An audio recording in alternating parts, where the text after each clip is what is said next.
I think we are even faster than a lot of the NBA teams. NBA, you touch a guy, it's a foul. Here, to get a foul, man, you gotta bag the referee. Nadir Hifi takes shots that are not just contested but crazy. No, I think Sarunas deserves it. Well, guess what? He's not gonna play.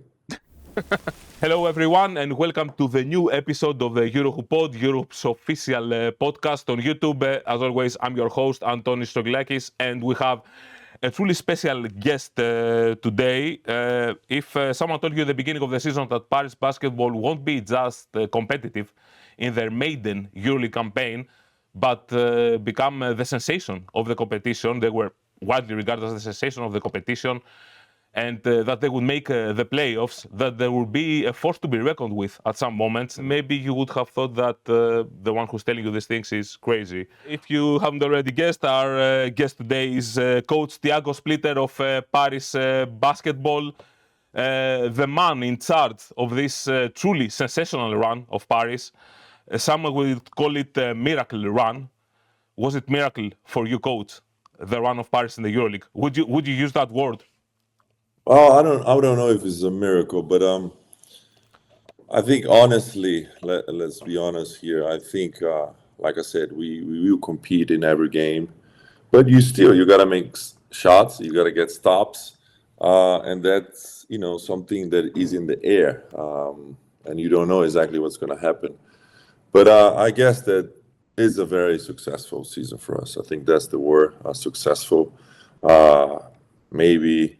It's kind of like hard also to measure the capability of a team with so many rookies. You don't know where this team's gonna, what's gonna do, how they're gonna adapt to the new league. So yeah, I think it was a successful season for sure. Tiago Splitter, in his first season as head coach, he had some stints in the NBA as an assistant. He took over Paris. Paris had just won the Euro Cup and they punched their ticket to the EuroLeague. And everyone was wondering, would the game of this team translate into the EuroLeague basketball? Would these players who dominated the Euro Cup will dominate the EuroLeague? We will discuss all those things, but let's start at the beginning, if you can indulge me, Coach. So you agreed to do the deal with Paris, you take over Paris, and usually, most of the cases, when a new coach comes to a team, he likes to have an impact on the roster. He likes to bring his guys. Especially, he likes to bring his guys that make the decisions, the ones who knows that they will carry his ideas on the floor. You, on the other hand, chose to not make any radical changes. If I'm not mistaken, there were 5 new players, basically, on the team. Yakuba Ouattara, Leopold Cavaliere, Maudolo, Dauto Holmes, who was injured for the larger part of the season, and Kevarius Hayes. You kept the core the same. Of course, some guys had contracts. But still, you decided to go with those guys. You didn't bring the new guy in charge. You didn't bring the new starting 5. Why? Well, first of all, when I got to the team, it was pretty late. We were making already some decisions, but for example, Hayes' contract was already on the table. So I basically say, yes, I liked it. I watched him, and yes. And he was a buyout from Zalgiris, so why not for our budget, and then Maudolo, the same thing. He was a buyout from Milano. I like him as a player. I talked to him in the Olympic Games, so I had a coffee with him. We were in the same village. Ouattara, I made a call. We need a French guy, physical. So, all those little details at the end. But it was tough for me to bring someone at the last moment with a tight budget. So it was not like I wanted that, but it was a little bit like that was the the deal. Did you guys set goals when the season began? When you began the preseason and you have these practices and your first meetings with the entire team, when the entire team started practicing, did you set goals? Yeah, I think this is an interesting question, right? Like, I want to compete in every game. And what that means, there could be competing and losing again, can be competing and winning by 30, but compete for 40 minutes. That was the whole goal. How can we compete and play hard for 40 minutes every game? Then the result will be, a consequence of how well we compete or not. So basically, when you say about goals, it was hard for us to say, well, we want to make the playoffs. Well, we want to make a good image. Well, we don't want to be the last. Well, we want to win the Final Four. It's hard to say when you don't have like a base where to compare yourself. But once I got to the team and I saw the players in my first practice, I was amazed by their spirit, competitiveness, how well they played together, and how they were open to new things and to learn new things. It was really, really well put together team that has been playing well for a long time. And the guys that arrive, Maudolo, Keveris Hayes, Otara, Leo, all of them, Dalton Holmes, all of them were super open and ready for the challenge. And to stay in the same page and play together. Doesn't matter if one guy we get 30 points, but we have three guys setting screens all day. So, from the beginning of the chemistry, we had a preseason in Estonia. It was amazing. Just that first camp there, the first week there was amazing. And I knew it was going to be something special. It's interesting to hear you say that these guys were open to new ideas and new things while they were together for so long, had the same coach for so long, learned to operate successfully on a specific system for so long, but still at the same time they were ready to buy into your new ideas, your new thoughts. Yeah, I mean, I explained to them, and they doing some great stuff these last years. A lot of I would say most of the stuff that we use this season. But I say, well, this is a different level. This is a different beast, different size of players. We have to be ready for new things. And they were open. We tried different things. Some stuff that worked, some stuff that didn't.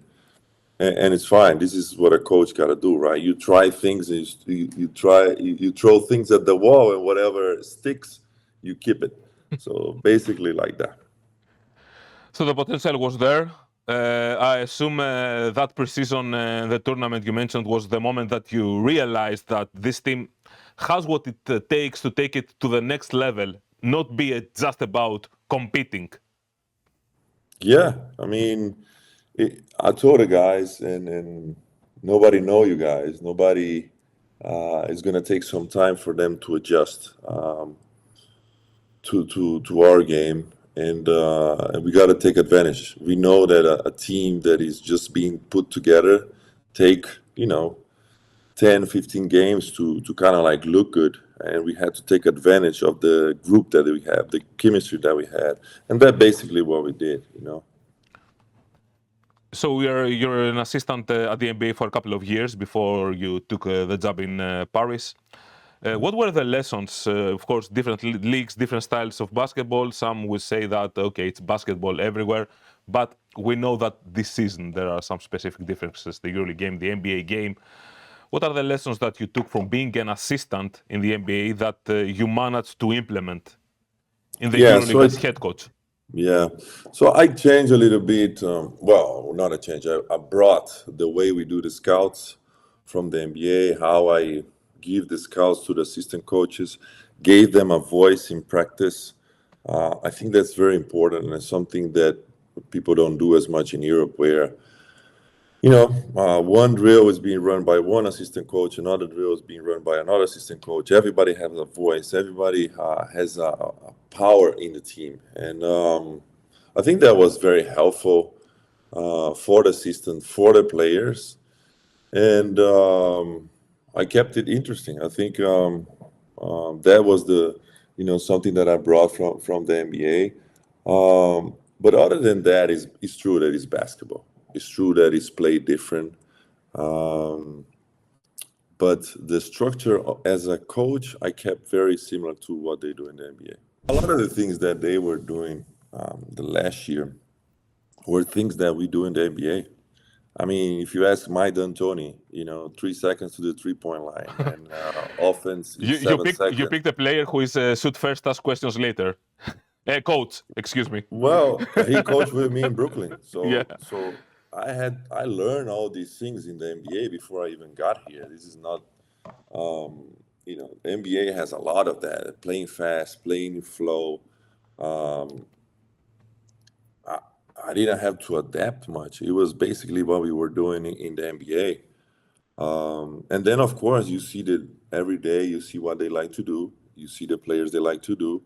You see what they're comfortable with. And then you start to see and manage how to call the games and the speed that we play, the way we practice. I mean, a lot of stuff is very similar to the NBA. And, you know, um, we knew that it will be different in the EuroLeague. We knew that a lot of teams going to be like, what's wrong with these guys? They were. They And mention then, it. Many coaches mention it. the hardest part for me was like at the beginning when we lost a couple games, everybody was like killing me. Like, what the hell you doing? Like, you're never going to win doing like that. And I was just like, well, I'm just just going to keep with the script. I know we can do it. I know we can play well doing this. And I just kept doing what I think was the best for this roster. I think this roster is built, and it was built to play fast. So you agree that perhaps Paris is the most, let's say, the team closest to the NBA among EuroLeague teams, to the NBA style of basketball. I think we are even faster than a lot of the NBA teams. Wow, that's really huge. I'm not joking. You watch some NBA games, I think we have a better pace than when you see the speed that we play. I think we are faster than a lot of NBA teams. So let's talk about the Paris season. You talked about some initial difficulties, but then comes December and boom, you beat Olympiacos on the road, and you are in the first place in the EuroLeague standings. And then came a slump.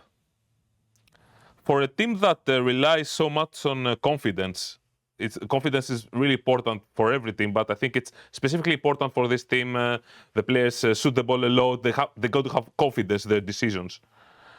For a team that relies so much on confidence and positive vibes, how did your team deal with it, the first slump of the season? Well, we will show them like all the good shots and show them the numbers. Some guys were shooting below their average. You show what we were doing well and not so well. Even though, showing all of those things, it's hard. I mean, you just got to be resilient.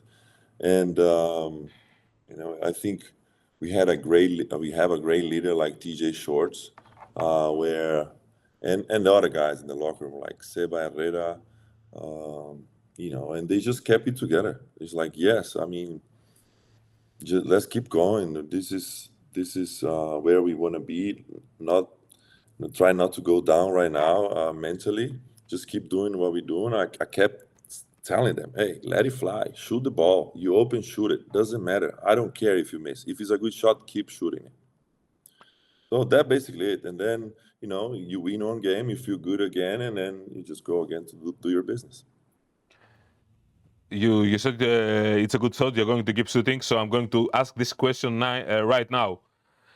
When you see Nadir Hifi taking all these crazy shots off the dribble with, I don't know, two arms on his face, heavily contested shots from way beyond the arc, what do you think?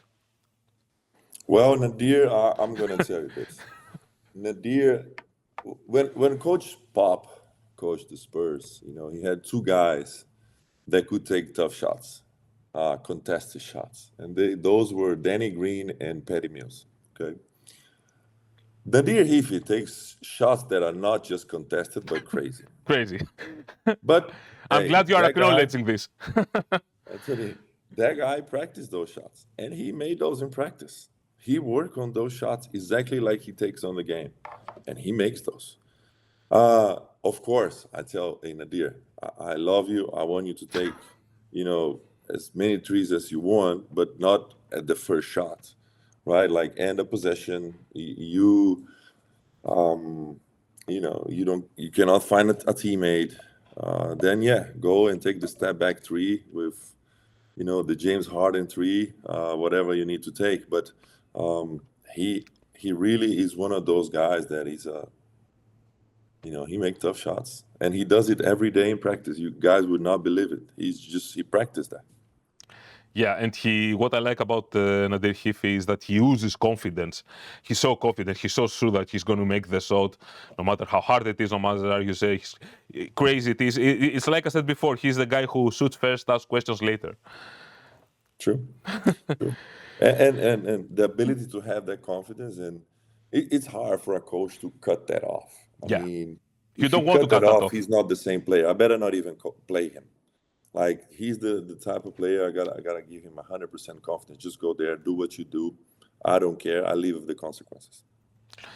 So while Paris is doing so well in the EuroLeague and Nadir Hifi is making these crazy shots, TJ Short has an MVP caliber run. Tyson Ward is playing a really solid two-way game. Mika Jantunen is hitting the three-pointers. Jasikevicius is a very solid pick-and-roll guy. We can say good things about all the players of the team. The reports start to appear. People and players, they read the stuff. They read the comments on social media. They read the reports. Wow, this guy is going to get paid in the off-season.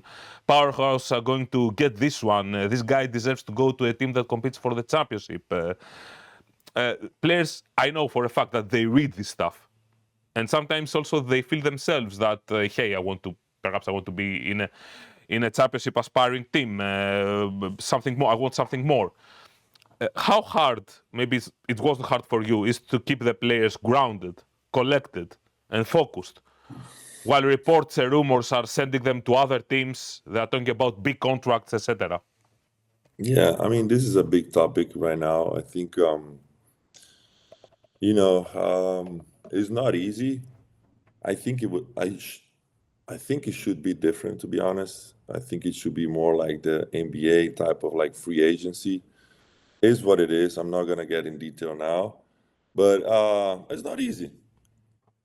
You have a similar thing in the NBA, which is the trade deadlines, right? Like where people think they're gonna get traded, but usually is with the players that are not playing so well, not with your big stars, the guys that you count on a tough moment.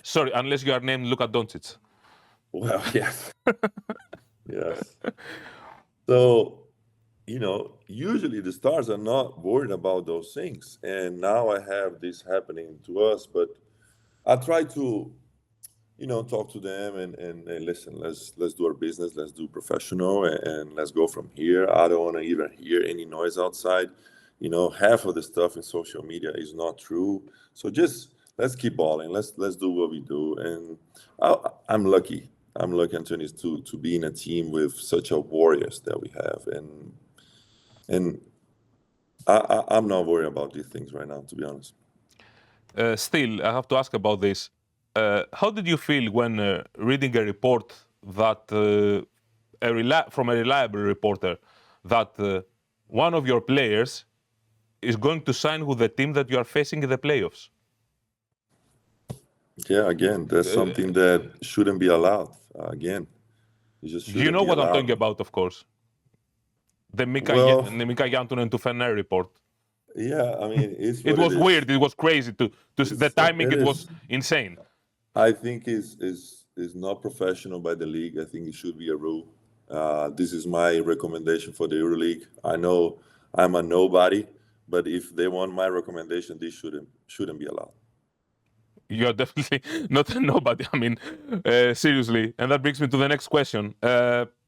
Debut season as a head coach, first head coach job in your career, and you finished tied for third with Bayern Munich coach Gordon Herbert in the EuroLeague Coach of the Year voting. We know that Fenerbahce coach Sarunas Jasikevicius was named Coach of the Year. Olympiacos coach Giorgos Barzokas, who the team got the first seed, finished second in the voting. You are tied for third.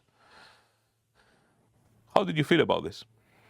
No, I think Saras deserve it. I truly believe that.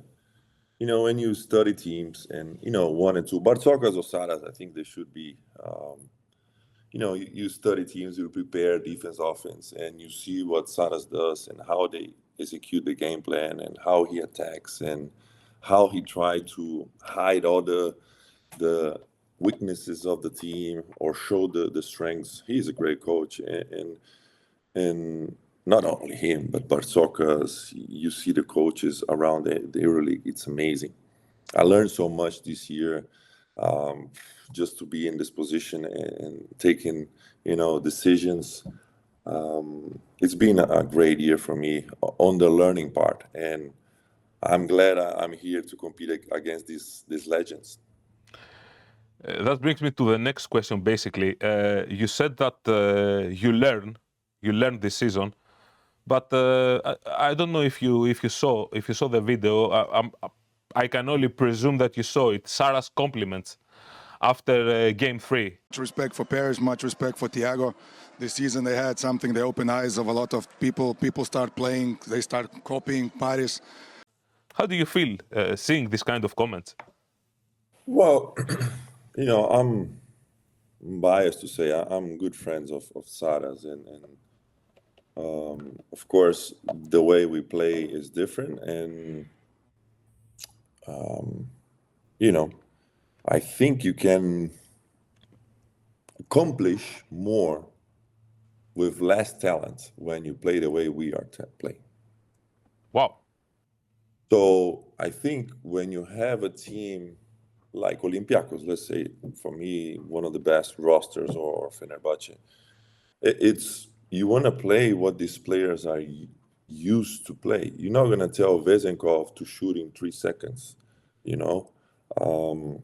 doesn't make sense.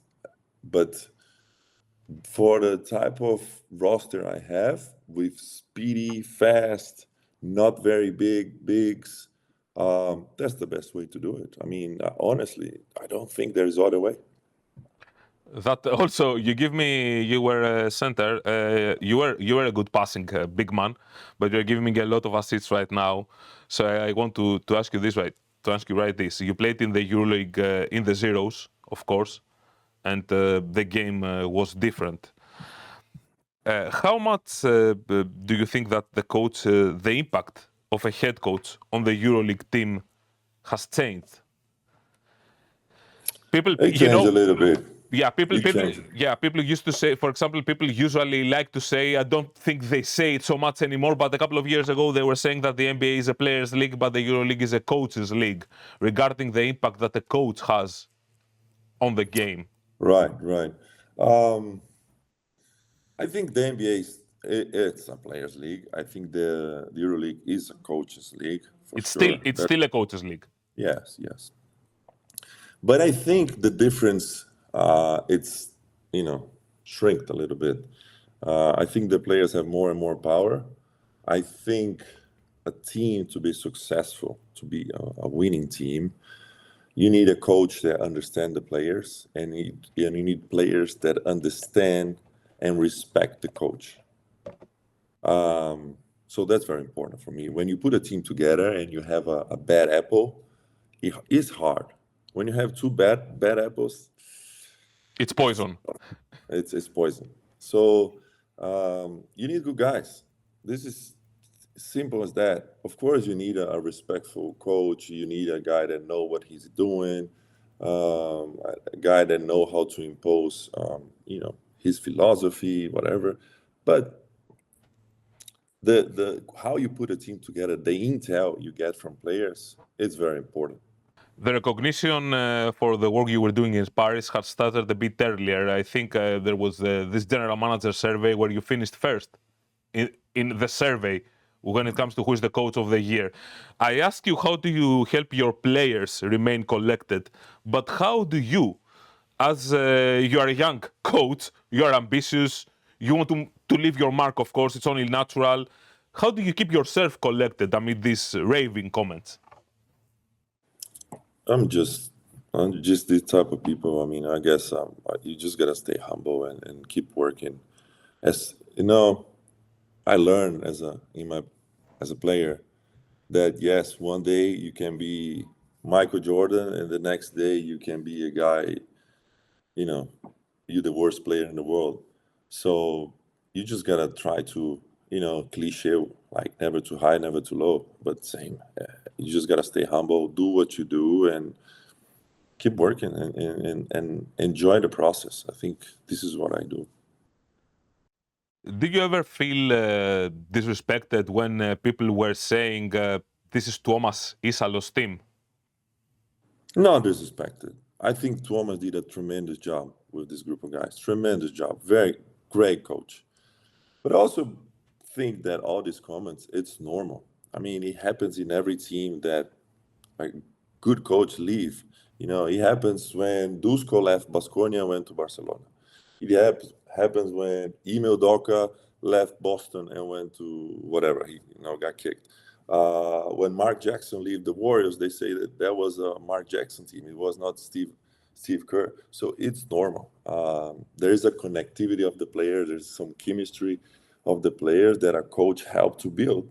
And Tuomas helped to build this chemistry. This is 100% true. My job here was to continue what he did and implement the new guys and face a new level of basketball. That's it. I mean, don't get me wrong. Also, I had to believe that this style of basketball will work and not change the whole thing in the preseason. So Tuomas is a great coach. It's what it is. Who knows? Maybe he was a coach of EuroLeague of Paris, and he became an NBA head coach. So if this trend continues, then he will become an NBA head coach. Maybe after Paris. But yes, you're right. And to bring it to the EuroLeague, I remember reading comments back in 2012, 2013, when Olympiacos won the EuroLeague, the back-to-back championship with Yorgos Bartzokas, and everyone was saying that this is Dusan Ivkovic's team. It was a similar case, yeah. I mean, it's what people say, and I understand. I mean, you gotta give, the good words for, and that's it.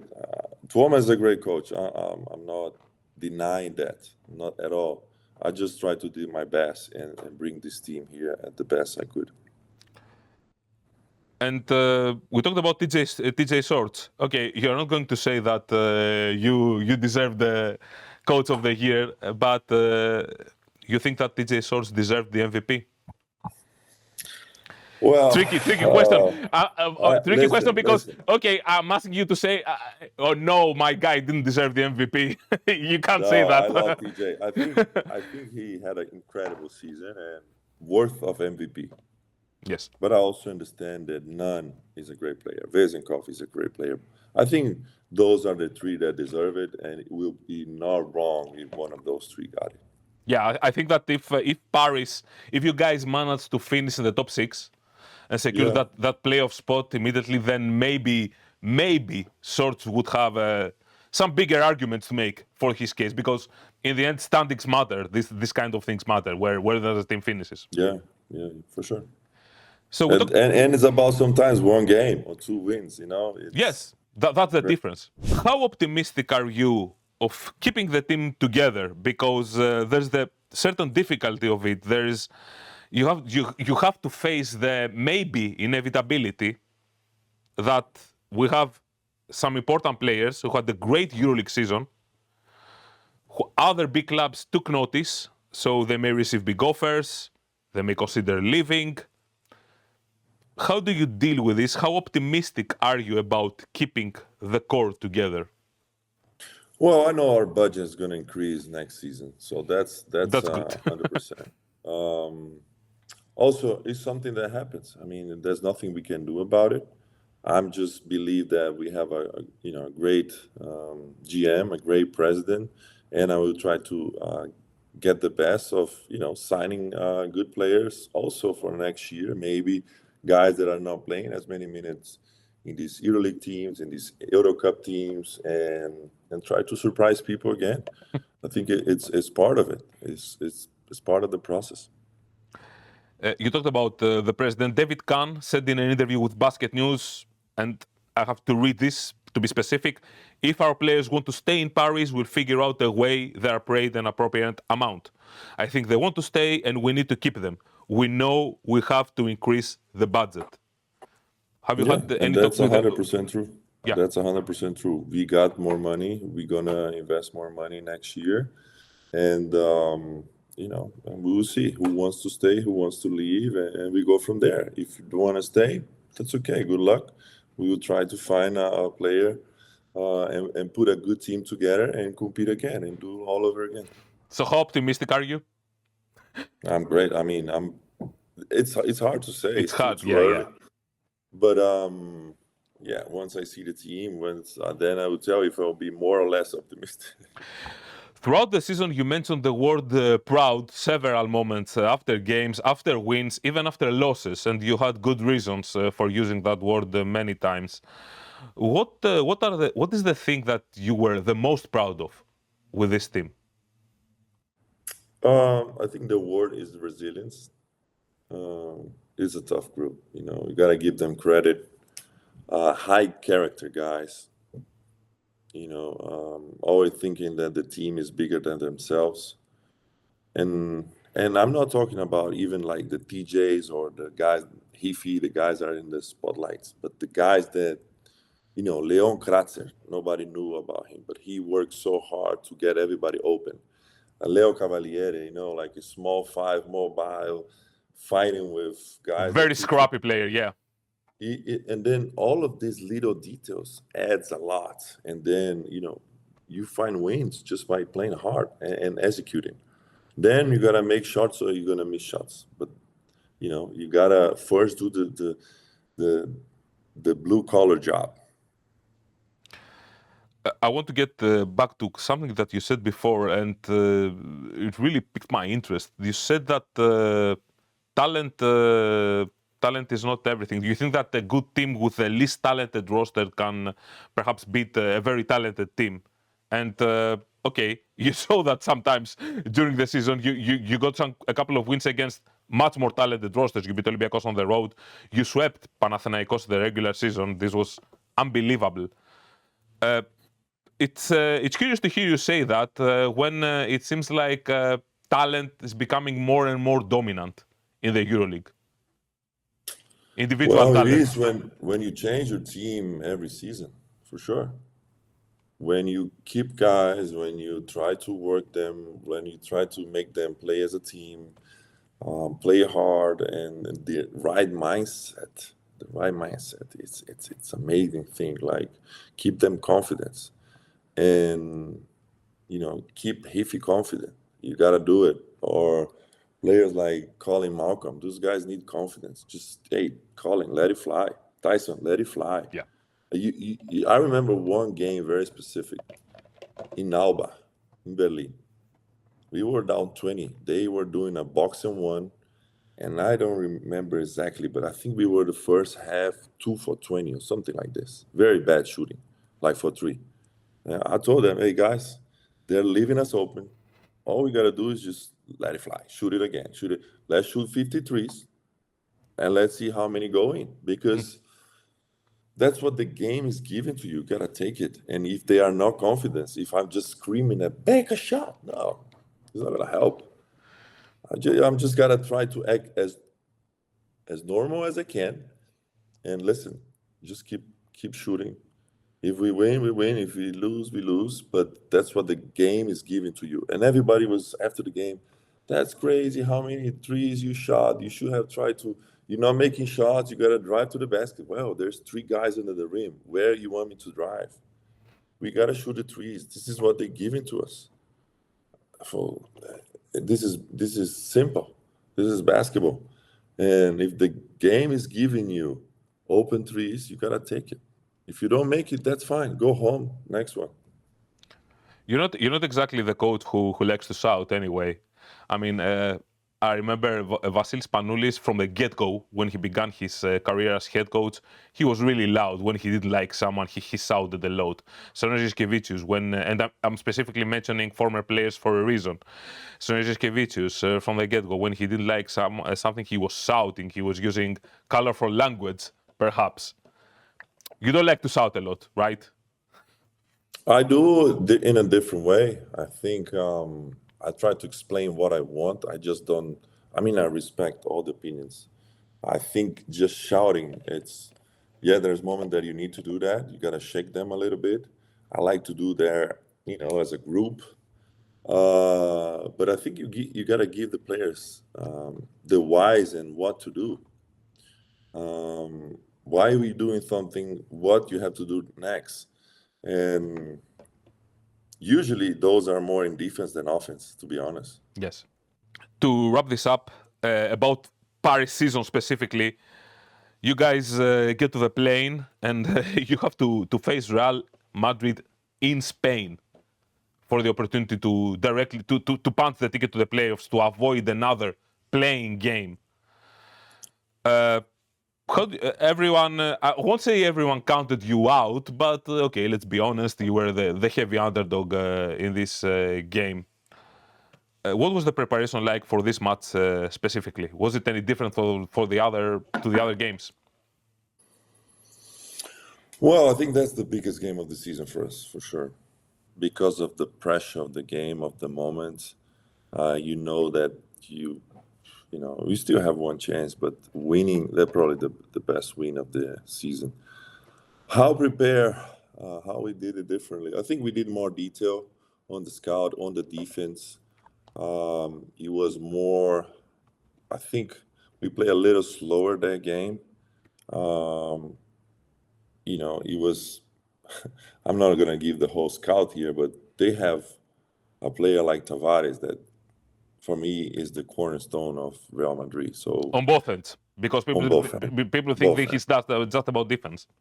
No. In both hands, you gotta have two guys on him the whole game. On defense, you need to avoid going one-on-one against him. I think that's the best prepare game of the season, and the coaches worked the most out of it. The players paid the most attention, and we have a different film session. All the information we give them before the games, because I also believe if you give too much information to players, they stop playing hard and they're just thinking about all the strategy. Overcoaching, yes. And this is the game that we gave them a lot of information. And I told them, listen, you guys got to focus here. We're going to give you a lot of information, but you got to still play hard. So they did it, and amazing job by the players. And Hifi made the shots, which was it was cute for me to see that. It was a way passing the torch. Wow, Sergio Llull, the guy who's making possibly the craziest shots in the EuroLeague, and now Nadir Hifi making the shots against him. It was really nice to see that. It was great. Let's talk about some more general stuff right now. You faced Saras, you faced Spanoulis, you faced two people that you were facing at pairs. There were moments in your career where you have to guard Saras, you have to stand in front of Spanoulis during one of his drives. What are your thoughts of this generation of players now facing each other as coaches? I love it. I think it's great for the EuroLeague, for European basketball, to have new faces, new ideas. I'll tell this. It's hard for a GM or president to bring a new coach to the EuroLeague or to the EuroCup, because they want to go to let's go with the secure choice. And what David Kahn did, to bring me here with no experience whatsoever, give me this opportunity. I'll be grateful forever. It's not an easy call. When since you mentioned also again David Kahn and Paris and the club, I have to ask this. There's the NBA Europe. The discussion around NBA Europe is dominating the conversation. It's the playoffs and then NBA Europe. These are the main topics in EuroLeague right now. And Paris is always mentioned as a city that the NBA would love to have in a potential NBA Europe league. What are your thoughts on this potential NBA Euro? Because I think that people are divided about this. Some say that it's amazing. Wow, let NBA come and take over everything. Others are afraid that it might affect a bit the traditional European basketball culture. Maybe they're afraid that basketball will be gentrified or something like that in Europe. What are your thoughts? Well, I agree with we should not change the essence of the European basketball. We should not. I think even if the NBA comes, they understand that. They're smart enough to understand the essence of the European basketball. It's awesome. I think we should not change that. But, something that, I think is something to open our minds a little bit is how to sell the European basketball all over the world.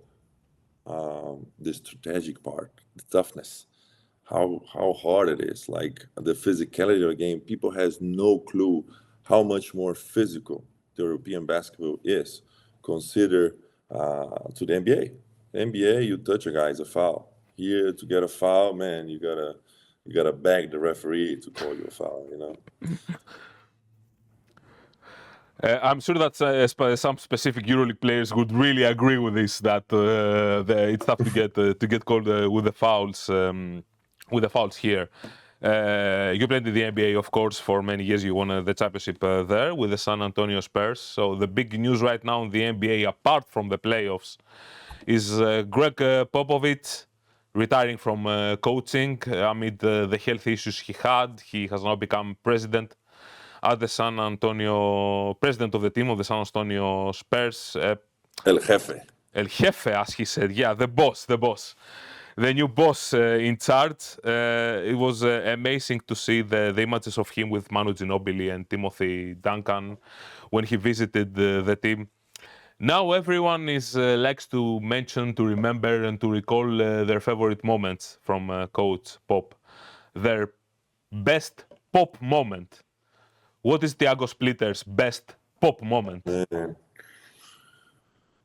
I have a lot. I mean, it's hard to say. A lot of great moments, even the moments that he yelled at me, and but like just sometimes just casual dinners, team dinner that he sit with you and ask about my life, how I was doing, like how was the transition from Europe to the US, film sections, one-on-one with him, talking about Brazil politics. Man, it's just he's so genuine, and he comes always with the truth, and that's something that I like to use a lot, right? Like be honest to people. There's one day, my first season, I tell this story all the time. I was not playing as much as I thought that I would, and I got to the bus after a shoot around, and I had like a bad face on me. And he just grabbed my arm and he say, "Tiago, sit here with me. What's going on? You mad?" And I'm like, "Well, yes. I don't know if that's the word, but I wish I could play more." And he literally said, "Well, guess what? You're not gonna play." And I was like shocked. Everybody just sugarcoated and they say, "Well, work harder and you're gonna have your minutes." And he's like, "No, you're not gonna play this year. No, you're not. You're a rookie. You just got here. We have a complex system. You don't know the players yet. You don't know how they blink in the game. You're not gonna play. Forget about it." And I was just, and then he finished with, "Well, keep working, keep doing your job, and maybe next year I will think differently." That gave me some peace in my heart. Like, okay, I'm doing what I'm supposed to do. Whatever I do here, I'm not gonna play anyways. I just gotta keep working and get better. Because I was feeling like, man, there was practice that I was killing the other guys, and then you don't have a minute in the game. Like, what's going on in here? But he has such a plan on his head, like, okay, this is the team that I want to play the playoff. This is the players. And Tiago was the new guy there, so he was like, no, he's not included on that. So I accepted, and I'm, grateful. Like the next season is true that I start to play more. I start to starting games, and then I was a starter till I left. So, Pop is one of the greats, if not the great coach ever.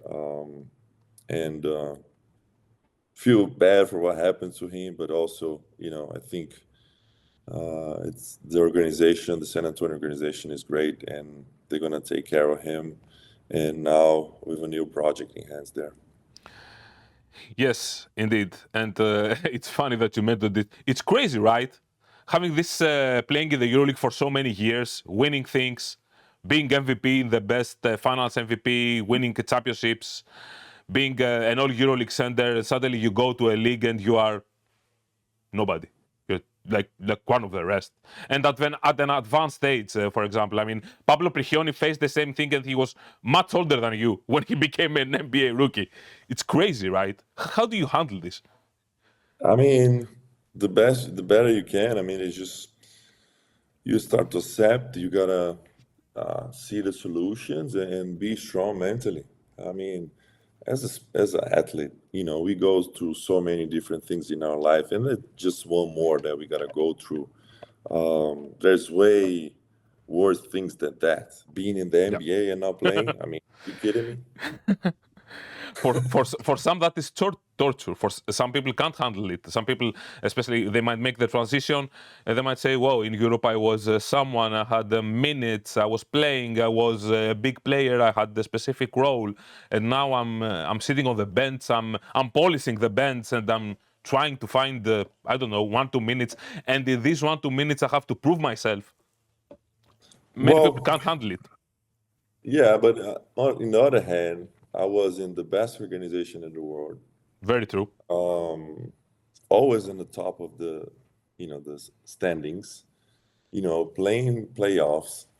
I mean, I had to understand the situation. Of course, if I was in the bottom of the standings, not playing, then like, what the hell I'm doing here? Let me go back to Europe, right? But Correct. That was not the situation. Of course, we are recording this and we have Game 5 tonight. But, okay, maybe this won't affect your opinion. Give us your prediction of the EuroLeague champion. Tricky. Well, I like to believe that the best team beat us. That's a nice way to see it, yeah. So I will not be mad if Fener wins, just because, okay, at least we lost to the champions. Yeah, that makes it a bit better, I guess. We lost to the champions. And my last question is, we talked a lot about you and Paris, but my last question is going to be about you specifically. How different is the Tiago Splitter right now after this entire EuroLeague experience as head coach? So many decisions that I didn't know I have to take it. I was in the NBA, and as assistant over there, I will give my opinion in I don't know, different subjects. But there's 10x times subjects that I didn't know a head coach had to take these decisions, from which hotel we're staying, what time we're leaving, what type of food you want. And then, like, seriously, I got to take all these decisions. And it was a little overwhelmed at the beginning. I had no idea. I thought, like, wow, basketball decisions. I helped, the head coaches that I work with to take those decisions. X's and O's, just like that, yeah. Exactly. And then there's so many more things that you got to go through this learning process. And right now I'm used to it and I'm accustomed to it. The psychology part of the players, you staff, not just the players, because you're in charge of the strength coach, the physios, who is traveling, who is not. Oh, this guy is working hard. I think he supposed to travel. All those little details you don't think before you've been in this place. And I learned so much. I think I learned more outside of basketball than basketball itself. I use the word affect you because I also, of course, I wanted to find out. I wanted you to tell me what the season teach you as a coach, but I'm also interested how you change as a person. Tiago Splitter, not just the coach, the man. Hopefully I didn't change too much, Antonis. Hopefully. Because, I have the way I see life, the way I behave as a man. Hopefully, I didn't want to change much as a person, to be honest. I think I always try to be true to people. Of course, I talk different ways to some referees and stuff like that, but it's not personal. It's always, my competitive side of me, just getting out of there. But hopefully I treat people well, my players, the players we play against. And that's it. I keep moving. Life is like that, and I learn a lot. But hopefully I didn't change. Coach, I really appreciate this. I really appreciate your time. Thank you so much for this conversation. Thank you, guys. It was lovely. It was incredibly interesting and illuminating to hear you say, go into depth into one of the most amazing stories. I mean, some would say that why it's so amazing. Okay, these guys made the playoffs. They got swept, and so what? It was it was a true Cinderella story of Paris basketball this season. The Paris basketball team that you coached. Thank you very much. Thank you for having me here. It was try to explain myself the best I could, and also give a little insight that I know also that is important for the fans. Sometimes to hear, but that's what make basketball big as well. The fans that watch the game, and they want to know a little bit more about us, right?